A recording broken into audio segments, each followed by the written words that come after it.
نحمده ونصلي ونسلم على رسوله الكريم وعلى آله وأصحابه ومن تبعهم بإحسان إلى يوم الدين. أما بعد، أعوذ بالله من الشيطان الرجيم. بسم الله الرحمن الرحيم. والمؤمنون والمؤمنات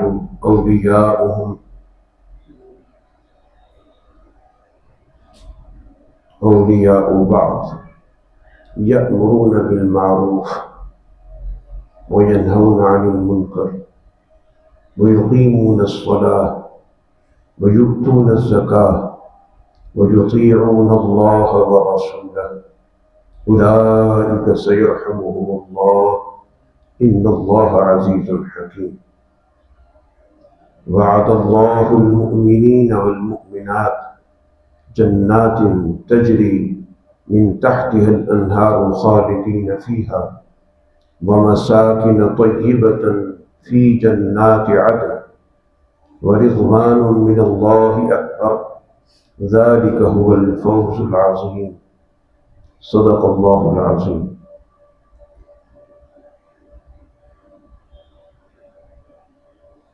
میری عزیز بیٹیوں اور بہنوں، اللہ تعالیٰ نے ہمیں اشرف المخلوقات بنایا، یعنی ایسی مخلوق بنایا جس کا بنیادی مقصد اس دنیا میں تمام چیزوں پر غالب ہو کر، تمام چیزوں پر عزت پا کر، تمام چیزوں سے استفادہ کر کے اللہ تعالیٰ کی بندگی کرنا، یعنی دنیا کی تمام مخلوقات انسان کے مقابلے پر دوسرے درجے پر ہیں، تیسرے درجے پر ہیں، چوتھے درجے پر، اور انسان ان سب سے اعلیٰ ہے، سب سے اشرف ہے، سب سے زیادہ معزز ہے۔ اللہ نے کائنات کی ہر چیز پر اس کی دسترس رکھی ہے، بہت ساری چیزوں پر اللہ نے اس کو اختیار دیا، اس کو صلاحیت دی، اس کو وسائل دیے کہ ان سے استفادہ کرے، اور بہت ساری چیزیں ایسی ہیں جو اللہ نے براہ راست اس کے کام میں لگا دی، جہاں اس کا براہ راست دخل تو نہیں ہے، لیکن وہ چیزیں اس انسان کے لیے کام کر رہے ہیں۔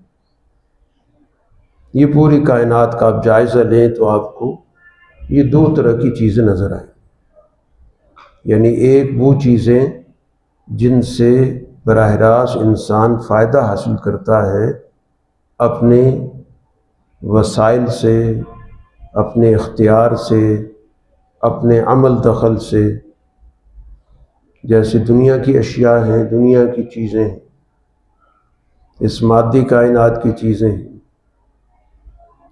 اور باقی کائنات کے حصے جو انسان کی دسترس سے باہر ہیں، سورج چاند کا نظام ہے، اوپر کا نظام ہے جس میں انسان کا کوئی عمل دخل نہیں، لیکن وہ سب اس کے کام میں لگے، سورج سے فائدہ اٹھا رہا ہے، چاند سے فائدہ اٹھا رہا ہے، ستاروں کا اپنا نظام ہے، اس سے اوپر ملائکہ کا نظام ہے جو اس کے لیے کام کر رہے ہیں۔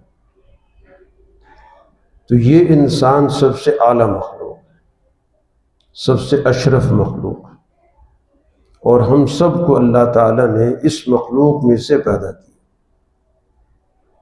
تو سب سے پہلے تو ہمیں اللہ تعالیٰ کی اس نعمت پر اللہ کا شکر ادا کرنا چاہیے، اور اتنا شکر کہ جس کا کوئی حد و حساب نہیں، کہ اللہ نے ہمیں اس اعلیٰ مخلوق میں سے پیدا کیا، ورنہ اللہ تعالیٰ چاہتا تو کسی بے جان مخلوق کی صورت میں پیدا کر دیتا، یا کسی اور جاندار کی شکل میں پیدا کر دیتا، تو اس میں تو کوئی ہمارا عمل دخل نہیں۔ ہم اپنے فیصلے سے اس دنیا میں نہیں آئے، اللہ کا فیصلہ ہے۔ تو اللہ تعالیٰ نے ہمارے حق میں یہ فیصلہ کیا کہ ہمیں انسان بنائے، پھر اسی طرح اللہ تعالیٰ کا ہم پر یہ احسان ہوا کہ اس نے اپنے سب سے اعلیٰ دین سے جوڑا، سب سے پسندیدہ ترین دین سے جوڑا۔ ان الدین عند اللہ الاسلام، اللہ کے نزدیک دین وہی معتبر ہے جس کو اسلام کہتے ہیں، جو تمام انبیاء کا دین ہے۔ آدم علیہ السلام سے لے کر رسول اللہ صلی اللہ علیہ وسلم تک ہر نبی کا دین اسلام ہے۔ اسلام کا مطلب اللہ کے سامنے انسان کا سر جھکانا، اس کی اطاعت کرنا، اس کے احکام کو ماننا۔ تو یہ بھی اللہ تعالیٰ کا ہم پر احسان ہے کہ انسانوں میں سے اللہ نے ہمیں امت مسلمہ میں سے پیدا کیا، اور یہ احسان باقاعدہ اللہ تعالیٰ نے جتایا ہے۔ یمنون علیک ان اسلموا، قرآن ذکر کرتا ہے کہ ایک موقع پر کچھ لوگ آئے دور دراز علاقے سے، دیہاتوں سے، اسلام قبول کر لیا تھا۔ اب ان کے ذہن میں یہ بات تھی کہ ہم نے تو رسول اللہ صلی اللہ علیہ وسلم پر احسان کیا، تو قرآن اس کا ذکر کرتا ہے یمنون علیک ان اسلموا، کہ یہ آپ پر احسان جتاتے ہیں کہ اسلام لے آئے۔ تو قرآن نے وہاں پر ذکر کیا کہ قل، آپ ان سے یہ کہہ دیں کہ لا تمنوا علی اسلامکم، مجھ پر اپنے اسلام کا احسان مت جتاؤ، بلکہ اللہ یمن علیکم ان ہداکم للایمان، اللہ تم پر احسان کرتا ہے کہ اس نے تمہیں ایمان کی ہدایت دے دی، ایمان کی رہنمائی کر دی، اور پھر اس رہنمائی کو قبول کرنے کی استعداد دے دی، صلاحیت دے دی، اور تم نے اس ہدایت کو قبول کر لیا۔ تو یہ اللہ کا ہم پر دوسرا انعام کہ اس نے ہمیں اسلام کی نعمت عطا فرمائی، اور یوں سمجھیں کہ بالکل مفت عطا کر دی۔ ورنہ رسول اللہ صلی اللہ علیہ وسلم نے جب دعوت ایمان دی تو ایمان لانے والوں کو بڑے مشکل حالات سے گزرنا پڑا، جان و مال کی قربانیاں دینی پڑی، شدائد، مسائب، مصیبتیں ان کو قبول کرنی پڑی، بڑا چیلنج تھا ان کے سامنے۔ اللہ تعالیٰ نے ہمیں ایسے ماحول میں پیدا کر دیا کہ جس میں ہمیں وراثتاً خاندانی طور پر ماحول سے اسلام مل گیا، کوئی چیلنج درپیش نہیں ہوا، کسی آزمائش سے نہیں گزرنا پڑا۔ خدا نخواستہ کسی آزمائش سے گزرنا پڑتا تو اب یہ بھی معلوم نہیں کہ اللہ تعالیٰ اس موقع پر ہماری کیا نوعیت کرتا، ہمیں توفیق ملتی نہ ملتی، ہم اس چیلنج کو قبول کر سکتے نہ کر سکتے، اس مشکل سے گزر سکتے نہ گزر سکتے۔ تو اللہ نے اس آزمائش سے بھی بچا لیا۔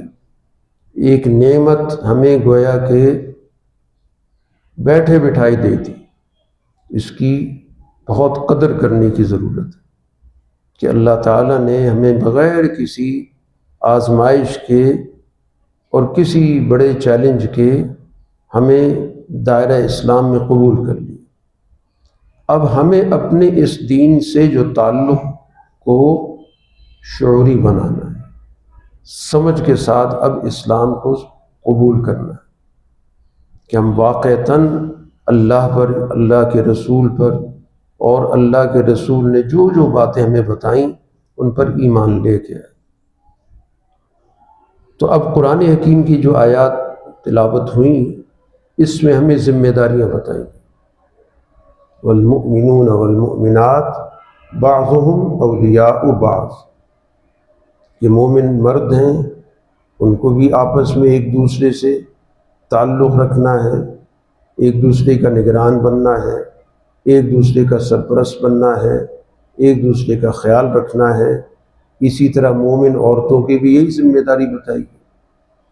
تو ذمہ داریاں دونوں کی ہیں، مردوں کی بھی ہیں، عورتوں کی بھی ہیں، اور یہ بتایا کہ ہمارا آپس کا جو تعلق ہے وہ ایمان کی اساس پہ ہو، ایمان کے رشتے سے ہم سب ایک دوسرے سے جڑے ہوئے، اور یہ رشتہ تمام رشتوں پر غالب۔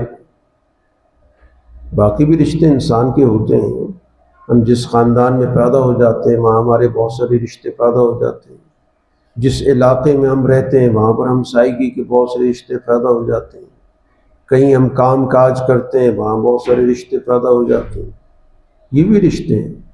لیکن ان تمام رشتوں میں سب سے اعلیٰ رشتہ نظریے کا رشتہ ہے، دین کا رشتہ ہے، جس کو تمام رشتوں پر فوقیت حاصل ہے۔ اسی کو قرآن نے یہاں ولایت سے تعبیر کیا ہے، ایک دوسرے کی دیکھ بھال، ایک دوسرے کی نگرانی، ایک دوسرے کی خیر خواہی، ایک دوسرے کے لیے اچھا چاہنا، یہ ولایت کہلاتی ہے کہ سب ایمان والے آپس میں ایک دوسرے کے ولی ہیں، ایک دوسرے کے دوست ہیں، ایک دوسرے کے حامی ہیں، ایک دوسرے کے مددگار ہیں، ایک دوسرے کے معاون ہیں، ایک دوسرے کا ساتھ دینے والے ہیں، ایک دوسرے کے خیر خواہ ہیں۔ اب ان کا کام کیا ہے؟ یأمرون بالمعروف، معروف باتوں کی گویا کہ معاشرے کے اندر ان نے ترویج کرنی، اور جن کے پاس اختیار آ جاتا ہے ایک دائرے کے اندر تو اس معروف کو انہوں نے قائم کرنا ہے، نافذ کرنا ہے۔ معروف کا مطلب کیا ہے؟ کہ ہر وہ بات جو انسان کی فطرت سے مطابقت رکھتی ہے۔ عربی زبان کا لفظ ہے معروف، وہ چیز جس سے انس ہوتا ہے، پہچانی ہوئی ہوتی ہے، جو انسان سے، جس کو انسان اپنے ساتھ منسلک سمجھتا ہے، جس سے اس کو لگاؤ ہوتا ہے، اس کو ہم کہتے ہیں معروف۔ تو انسان کی فطرت سے جو بھی چیز ہم آہنگ ہے وہ معروف ہے۔ تو ایک اصولی بات بتا دی گئی کہ ہر وہ چیز جو فطرت کے تقاضے سے ہے اس کو معاشرے میں غالب کرنا، اور ہر وہ چیز جو فطرت کے تقاضے کے منافی ہے اس کو منکر کہتے ہیں۔ اوپری چیز جس سے انسان کو انسیت نہیں ہوتی، اجنبیت ہوتی ہے، انسان اس کو گویا قبول نہیں کرتا، تو اس کو کہا جاتا ہے منکر۔ تو منکر سے دور رہنا، منکر سے باز آنا، دوسروں کو باز آنے کی تعلیم کرنا، تلقین کرنا، سمجھانا کہ یہ بری چیز ہے، اس سے دور رہو۔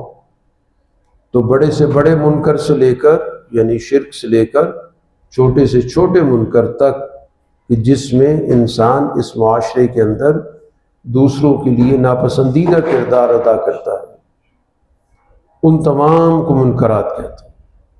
تو ان سے رکنا، ان سے باز آنا، ان سے دوسروں کو روکنا، اور جس کے پاس اختیار ہے تو وہ باقاعدہ اپنے اختیار کے ذریعے اس سے دوسرے لوگوں کو روکے گا، منع کرے گا۔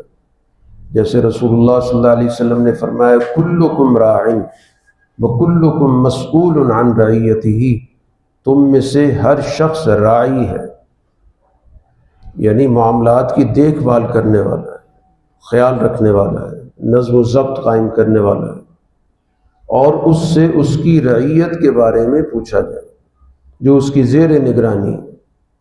پھر آپ نے تفصیل سے آگے بات بھی بتائی کہ ایک مرد جو ہے وہ اپنے اہل خانہ کا راعی ہے، ذمہ دار ہے، ان کی دیکھ بھال کرنے والا ہے، ان کے خیال کرنے والا ہے، ان کے حقوق ادا کرنے والا ہے، ان کی ذمہ داریاں پوری کرنے والا ہے۔ اسی طرح عورت کے بارے میں کہا کہ راعیۃ علی بیت زوجہا، کہ وہ اپنے شوہر کے گھر کی ذمہ دار ہے، گھر کی دیکھ بھال کرنا، نگرانی کرنا، گھر کی چیزوں کی حفاظت کرنا، نظم و ضبط قائم کرنا، گھر کے نظام کو چلانا، یہ ایک عورت کی ذمہ داری بتا دی گئی۔ تو ہر شخص جو ہے کہ معاشرے کے اندر ذمہ دار پیدا کیا ہے، تو معاشرے میں ہر آدمی کو اپنی ذمہ داری کو سمجھنا ہے اور اس کو ادا کرنا ہے۔ تو یہ امر بالمعروف کا ہر آدمی ذمہ دار ہے، اور نہیں عن منکر کا بھی ہر آدمی ذمہ دار ہے، چاہے وہ مرد ہے چاہے عورت، دونوں کی ذمہ داری ہے۔ وَيُقِيمُونَ الصَّلَاةَ، نماز قائم کرنا ہے، نماز کو اپنے وقت میں اہتمام کے ساتھ، اس کے پورے تقاضوں کے ساتھ ادا کرنا ہے۔ مرد ہیں تو ان کے ذمے کر دیا گیا کہ پوری اجتماعیت کے ساتھ ادا کریں۔ خواتین کے لیے جماعت کی ذمہ داری تو ان پہ عائد نہیں کی گئی، لیکن ان کو اپنی جگہ پر جہاں پر وہ موجود ہیں اس کا اہتمام کرنا، اس کے اوقات کا خیال رکھنا، اور اسی طرح اپنے دائرے کے اندر جو بچے موجود ہیں ان کو نماز کی طرف توجہ دلانا، ماحول پیدا کرنا، یہ ساری چیزیں اقامت صلاۃ کے اندر آ جاتی ہیں۔ اسی طرح ان کے پاس وسائل ہیں تو زکوٰۃ ادا کرنا، اور اللہ نے رسول اللہ صلی اللہ علیہ وسلم کے ذریعے اس بات کو واضح کر دیا کہ ملکیت جیسے مرد کی ہوتی ہے اسی طرح عورت کی بھی ہوتی ہے۔ گزشتہ تہذیبوں میں، مذاہب کے اندر عورت کی کوئی ملکیت نہیں ہوتی تھی، عورت کے پاس جو کچھ چیزیں ہوتی تھیں وہ مرد کی سمجھی جاتی تھی، وہ شادی سے پہلے باپ کی ہوتی تھیں، شادی کے بعد شوہر کی ہو جاتی تھی، اس کی اپنی کوئی ملکیت نہیں ہوتی تھی۔ اسلام نے آ کر اس کی ملکیت کا ذکر کیا کہ وہ جس چیز کی مالک ہے وہ خود مالک ہے۔ اب وہ جب وہ مالک ہے تو ظاہر ہے کہ اگر اس کے پاس اتنی ملکیت موجود ہے تو اس کو زکوٰۃ دینی پڑتی ہے، اس کی ذمہ داری ہے۔ اب خواتین کے پاس اگر اتنا سونا چاندی موجود ہے جو شرعی طور پر نصاب کو پہنچتا ہے تو یہ عورتوں کی ذمہ داری بنتی ہے کہ اس کی زکوٰۃ ادا کریں۔ شرعی طور پر یہ شوہر کی ذمہ داری نہیں بنتی، کیونکہ ملکیت جس کی ہوگی زکوٰۃ وہ دے۔ ہاں شوہر ویسے اگر رضاکارانہ طور پہ اس کی طرف سے زکوٰۃ دے دیتا ہے تو زکوٰۃ ہو جاتی ہے، لیکن اصل زکوٰۃ کی ذمہ داری مالک پہ ہوتی ہے۔ تو اب ایک عورت اگر اتنے زیورات کی مالک ہے جس پہ شرعاً زکوٰۃ آتی ہے تو اس کو زکوٰۃ ادا کرنی ہوگی، اسی میں سے دینی ہوگی۔ یہ کوئی عذر نہیں کہ اس کے پاس تو پیسے نہیں ہوتے ہیں کہاں سے دے، پیسے پہ تو زکوٰۃ نہیں آتی، زکوٰۃ تو آ رہی ہے سونے پر، سونے میں سے دے۔ یہ تو شریعت نے ہمیں گنجائش دے دی کہ چلیں آپ سونے میں سے نہ دیں لیکن اتنی رقم زکوٰۃ کے طور پر دے دیں تو آپ کی زکوٰۃ ادا ہو جاتی ہے۔ تو یہ عذر نہیں ہے، ہمیں اسی میں سے زکوٰۃ دینی ہوگی اگر ہم پر زکوٰۃ فرض ہو جاتی ہے۔ تو ہر ایک پہ زکوٰۃ بھی فرض ہوتی ہے، مرد پہ بھی ہوتی ہے، عورت پر بھی ہوتی ہے۔ یا اسی طرح وراثت ہے، عورت کی بھی وراثت جاری ہوتی ہے، مرد کی بھی وراثت جاری ہوتی ہے، عورت کو بھی وراثت ملتی ہے، مرد کو بھی وراثت ملتی ہے۔ یہ اللہ نے اس دین کے ذریعے بہت بڑا احسان کیا، خاص طور پہ خواتین پر، کہ ان کی مستقل شخصیت تسلیم کی گئی، ملکیت کے لحاظ سے، حقوق کے لحاظ سے، رائے کے لحاظ سے، رائے دینے کا بھی ان کو اختیار دیا۔ اس لیے رسول اللہ صلی اللہ علیہ وسلم نے فرمایا کہ اگر ایک بالغ عورت ہے تو اس کی رائے سے اس کے مستقبل کا فیصلہ کرو، اس پر اپنی رائے مسلط مت کرو۔ رسول اللہ صلی اللہ علیہ وسلم ایک مرتبہ گھر تشریف لائے تو حضرت عائشہ صدیقہ رضی اللہ تعالی عنہ کے پاس ایک خاتون بیٹھی تھیں، تو حضرت عائشہ نے تعارف کرایا کہ یہ بچی آئی ہے اور یہ پوچھ رہی ہے کہ میرے والد نے مجھ سے پوچھے بغیر میرا نکاح اپنے بھتیجے سے کر دیا، مجھ سے نہیں پوچھا۔ تو رسول اللہ صلی اللہ علیہ وسلم نے اس کے والد کو بلا لیا، پوچھا کہ تم نے اس کا نکاح اس سے پوچھے بغیر کر دی؟ یہ اس کا اختیار ہے، یہ فیصلہ کرے گی۔ تو وہ خاتون کہنے لگی اللہ کے رسول میں تو صرف اس مسئلے کے لیے آئی تھی، باقی میرے باپ نے فیصلہ کر دیا ہے، مجھے وہ فیصلہ قبول ہے، میں تو صرف اس لیے آئی تاکہ عورتوں کو یہ بات پتہ چل جائے کہ یہ معاملات گویا کہ ان کی رائے اور ان کے مشورے سے طے ہوتے ہیں۔ یعنی اس کو اپنے باپ کے فیصلے پہ اعتراض کوئی نہیں تھا، اس نے اس فیصلے کو قبول کیا، لیکن تعلیم کے لیے گویا یہ بتانے کے لیے تاکہ لوگوں کو یہ مسئلہ پتہ چل جائے۔ اس سے پہلے عورت کے پاس کوئی رائے نہیں تھی، کوئی اختیار نہیں تھا، کوئی فیصلہ نہیں تھا۔ حتیٰ کہ دیکھیں ایک واقعہ رسول اللہ صلی اللہ علیہ وسلم کے زمانے کا ہے کہ شریعت یہ کہتی ہے کہ اس زمانے کے اندر غلام ہوا کرتے تھے، مرد غلام بھی ہوتے، عورتیں غلام بھی ہوتی تھیں، تو جو ان کا ذمہ دار ہوتا تھا، مالک ہوتا تھا، تو اس کو یہ کہا گیا کہ ان کے نکاح کا بندوبست کرو۔ تو چنانچہ ایک واقعہ ہوا جس میں دونوں غلام تھے، ان کا نکاح کرا دیا گیا۔ مسئلہ یہ بھی ہے کہ اگر عورت آزاد کر دی جاتی ہے، ان دونوں میں سے جو میاں بیوی ہیں ان میں سے ایک کو آزاد کر دیا، عورت کو آزاد کر دیا اس کے مالک نے، تو شریعت اب اس کو اختیار دیتی ہے کہ وہ جو پچھلا نکاح ہے جو اس کے آقا نے کیا تھا وہ اس کو قائم نہیں رکھنا چاہتی تو وہ نکاح ختم کر سکتی۔ یہ شریعت کے احکام میں سے ایک ہوگا۔ تو یہ واقع پیش آیا حضرت بریرہ رضی اللہ تعالیٰ جو عائشہ صدیقہ رضی اللہ تعالیٰ عنہ کی ملکیت میں تھی، ان کی باندھی تھی، اور ان کا نکاح کرا دیا گیا تھا مغیث سے۔ اور جب حضرت عائشہ رضی اللہ تعالیٰ عنہ نے ان کو آزاد کر دیا تو ان کو مسئلے کا پتہ تھا، تو حضرت بریرہ نے مغیث سے جو ان کا نکاح ہو چکا تھا اس کو ختم کرنے کا اعلان کر دیا کہ مجھے شریعت نے اختیار دیا ہے، لہٰذا میں اب اس نکاح کو ختم کر دوں۔ تو جو مغیث تھے ان کو حضرت بریرہ سے بڑا تعلق تھا۔ جب ان کو یہ پتہ چلا بڑا دکھ ہوا، بڑے پریشان ہوئے، بڑی بھاگ دوڑ کی، حتیٰ کہ ان پہ رقت طاری ہو جاتی تھی، رونے لگ جاتے تھے۔ رسول اللہ صلی اللہ علیہ وسلم نے بھی ان کی حالت دیکھی تو حضرت بریرہ کو بلایا، دیکھو بریرہ تم سے اس کا کتنا تعلق، تم اس نکاح کو قائم رکھو، مت ختم کرو۔ تو بریرہ دیکھیں رسول اللہ صلی اللہ علیہ وسلم سے سوال کرتی ہے۔ یہ میں بات کر رہا ہوں کہ رسول اللہ صلی اللہ علیہ وسلم نے کس طرح لوگوں کو تربیت دی۔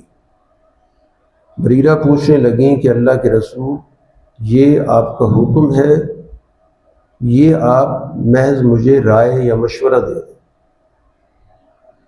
رسول اللہ صلی اللہ علیہ وسلم نے فرمایا کہ نہیں، میرا حکم نہیں ہے، مسئلہ وہی ہے کہ ایک غلام عورت کو آزاد ہونے کے بعد اپنا نکاح باقی رکھنے کا یا ختم کرنے کا اختیار ہوتا ہے، میں تو صرف ایک رائے مشورہ دے رہا ہوں۔ تو بریرہ کیا کہتی ہیں کہ اللہ کے رسول میں آپ کے اس مشورے کو نہیں مانتی۔ تو حضور صلی اللہ علیہ وسلم نے کسی خفگی کا اظہار نہیں کیا، ناراضگی کا اظہار نہیں کیا، یہ نہیں کہا کہ تم گستاخ ہو، رسول کے مشورے کو نہیں مانتے، یہ تعلیم دی۔ تو آپ نے کہا ٹھیک ہے تمہارا اختیار ہے، شریعت نے دی۔ تو اب دیکھیں وہ معاشرہ جس کے اندر عورت کی کوئی حیثیت نہیں تھی، بے زبان تھی، جو مرضی اس کے بارے میں فیصلے کرتے رہے، اور شریعت نے آ کر اس کی ایک مستقل حیثیت قائم کر دی، اس کو رائے والا بنا دیا، اختیار والا بنا دیا۔ یہ دین کا اللہ تعالیٰ کی طرف سے اتنا بڑا احسان ہے کہ رہتی دنیا تک یہ خواتین گویا کہ اس کا شکر ادا نہیں کر سکتی۔ یہ ہمارا دین ہے کہ جس نے عورتوں کو حقوق دی ہے، تو ہمیں اپنے دین پر فخر ہونا چاہیے کہ اللہ نے اتنا اعلیٰ دین دیا کہ جس نے ہمیں انسانیت دی، جس نے ہمیں حقوق دیے، جس نے ہمیں پہچان دی۔ اب اگر وہی دین ہمیں کچھ ذمہ داریاں دیتا ہے تو وہ بھی ہمیں قبول کرنی چاہیے، کیونکہ معاشرہ نام دونوں چیزوں کا، حقوق اور فرائض۔ ایسا نہیں ہوتا کہ صرف حق ہو فرض نہ ہو، یا صرف فرض ہو اور حق نہ ہو، دونوں چیزیں مل کے معاشرہ بنتا ہے۔ میرے کچھ حقوق ہیں تو میرے کچھ فرائض بھی ہیں۔ میں صرف حقوق لینا چاہوں، فرض نہ ادا کروں تو بہت غیر ذمہ دار آدمی بن جاؤں۔ یا اسی طرح جو پیسے ہوئے معاشرے میں ذمہ داریاں فرض بھی ڈالتے چاہتے ہیں، حق کوئی نہیں دیتے۔ تو اسلام نے ہمیں حقوق اور فرائض میں توازن دیا۔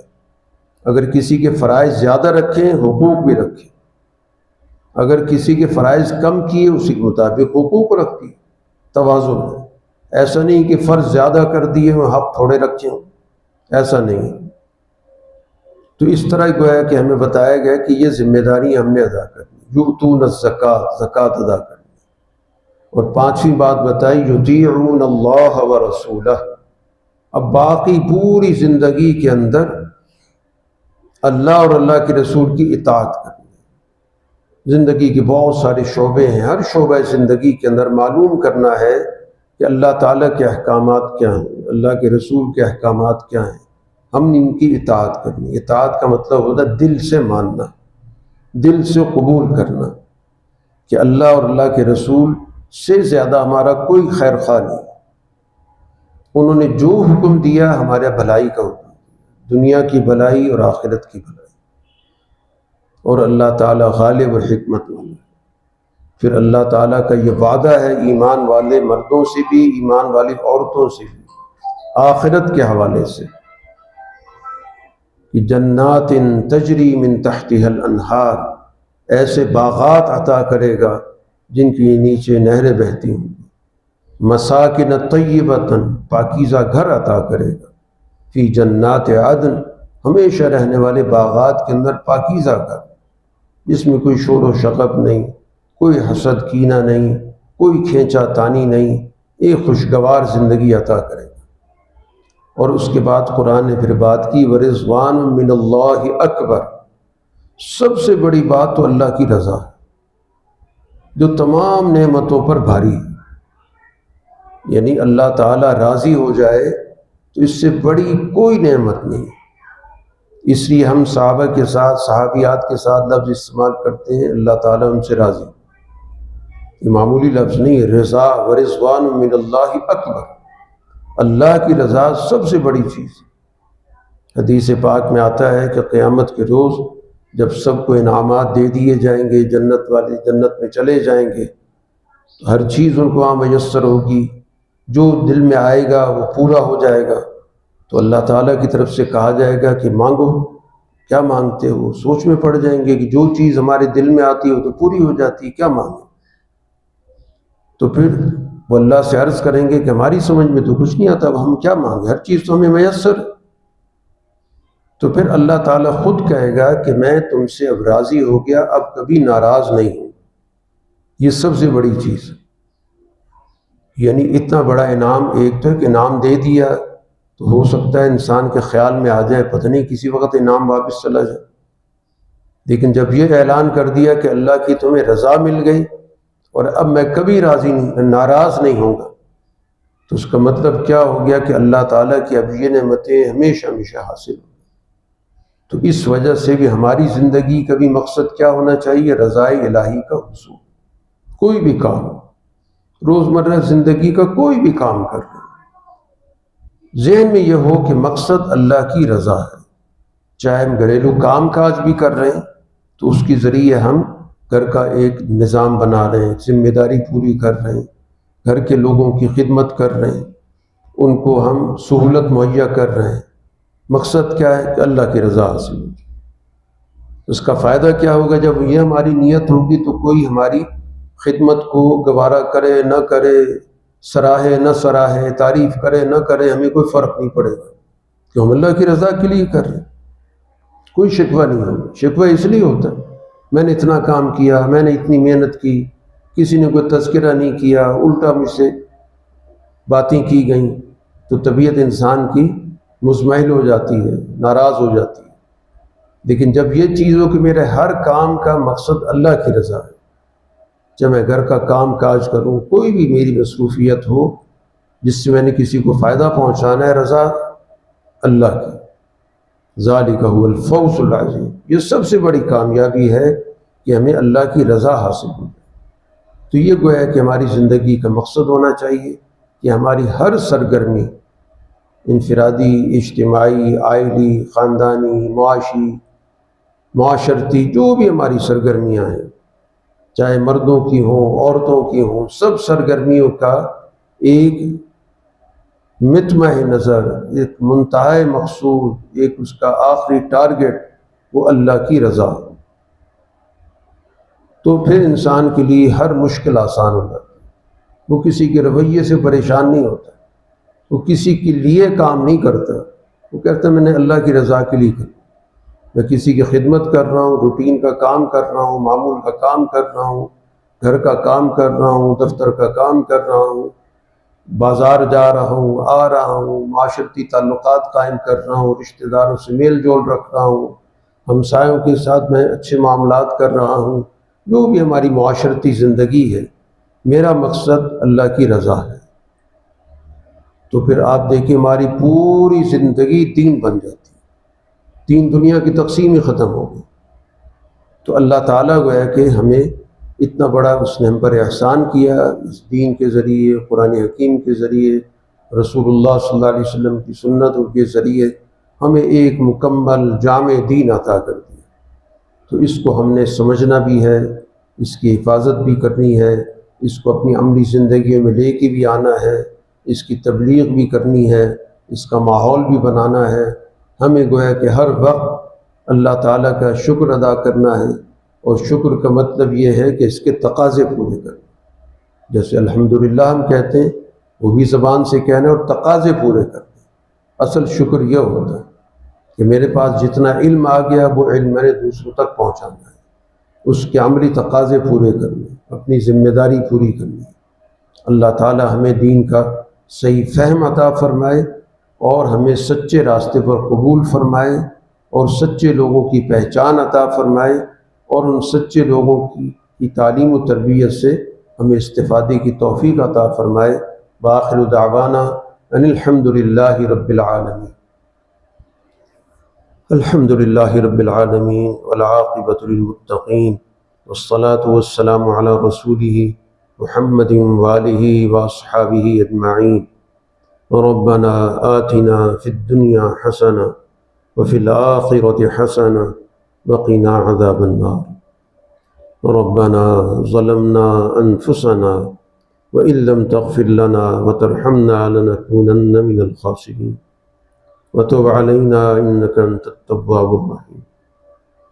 اے اللہ ہمارے گناہوں کو معاف فرما دے، ہماری خطاؤں سے درگزر فرما دے۔ اے اللہ جن کوتاہیوں کی وجہ سے آج ہم عذاب الہی میں مبتلا ہیں، وہ ہماری کوتاہیاں، وہ نافرمانیاں معاف فرما دے، ہمیں اپنے عذاب سے محفوظ فرما دے، دنیا کے عذاب سے ہمیں نجات عطا فرما، پستی کے عذاب سے نجات عطا فرما، انتشار کے عذاب سے نجات عطا فرما۔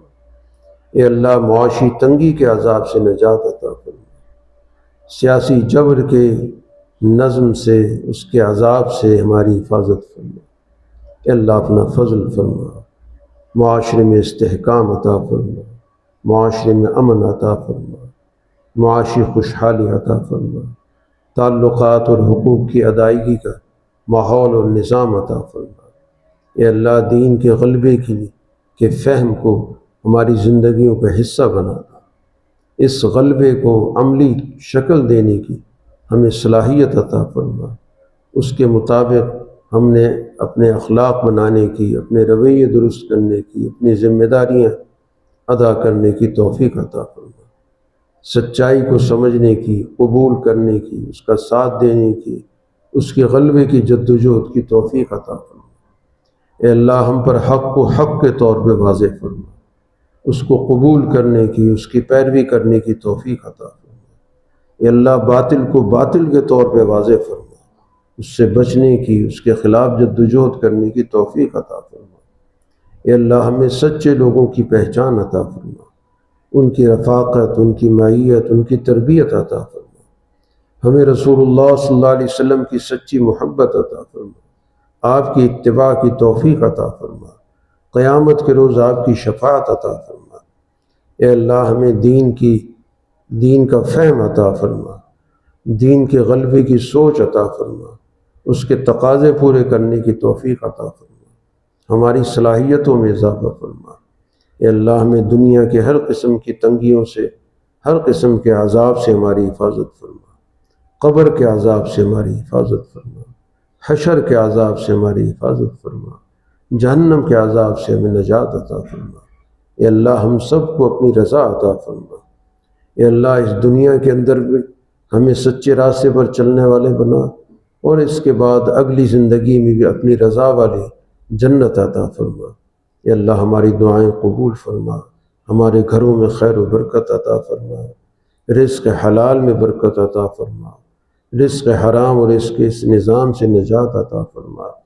اے اللہ دنیا کے اندر ظالم مظلوم کی کشمکش ہے، ظلم کرنے والی تو طاقتوں کو شکست عطا فرما، ان کی صفوں میں دراڑیں پیدا فرما، ان کی تدابیر کو ناکام بنا، اور اے اللہ مظلوموں کو طاقتور بنا، ان کی تدبیروں کو کامیاب بنا، ان کے اندر وحدت پیدا فرما۔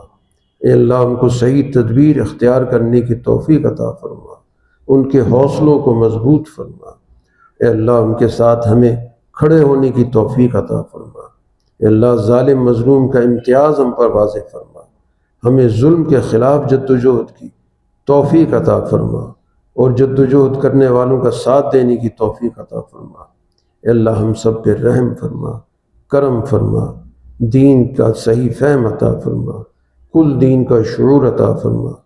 رسول اللہ صلی اللہ علیہ وسلم، آپ کی جماعت صحابہ کرام، پھر ان کی تربیت یافتہ تابعین، ان کی تربیت یافتہ تبع تابعین، اور پھر اس طرح ہر دور کے اندر جو اہل حق کا تاریخی تسلسل رہا ہے، ہمیں اس سے جڑنے کی توفیق عطا فرما، سچے لوگوں کے ساتھ جڑنے کی، ان کا دست و بازو بننے کی توفیق عطا فرما۔ اے اللہ جو بھی ہمارے تقاضے ہیں، حاجات ہیں، ان کو پورا فرما، ہماری مشکلات آسان فرما، ہماری پریشانیوں کا ازالہ فرما۔ اے اللہ جو بھی ہمارے حاجات ہیں، ہماری دعائیں ہیں، تیرے علم میں ہیں، اے اللہ وہ تمام حاجات پوری فرما، ہماری دعائیں پوری فرما، خیر و برکت عطا فرما۔ اے اللہ اس ادارے کی حفاظت فرما، اس ادارے سے وابستہ جو بھی ہوں، جس حیثیت میں بھی کام کر رہے ہیں، اساتذہ ہیں، طالبات ہیں، اے اللہ سب کو دین کی خدمت کے لیے قبول فرما، ترقی عطا فرما، ہر قسم کی شر سے حفاظت فرما، ہر قسم کے فتنے سے محفوظ فرما، حاسدین کے حسد سے حفاظت فرما، شرارتی ذہنیت کے لوگوں سے حفاظت فرما۔ اس ادارے کا فیض عام فرما، اس سے زیادہ مستفید ہونے کی توفیق عطا فرما۔